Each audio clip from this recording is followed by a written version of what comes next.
कोथरूड परिसरात झालेल्या गोळीबारानंतर घायवळ गँगचा म्होरक्या निलेश घायवळचे अनेक कारनामे समोर आले।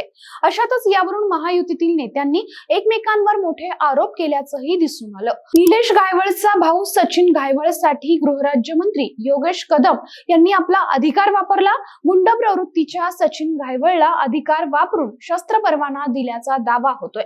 या प्रकरणी आता राज्याचे उपमुख्यमंत्री आणि पुण्याचे पालकमंत्री अजित पवारांनी सविस्तरपणे भाष्य केलंय। आज पुण्यात राष्ट्रवादी परिवार मिलन कार्यक्रमानंतर अजित पवारांनी माध्यमांशी संवाद साधला।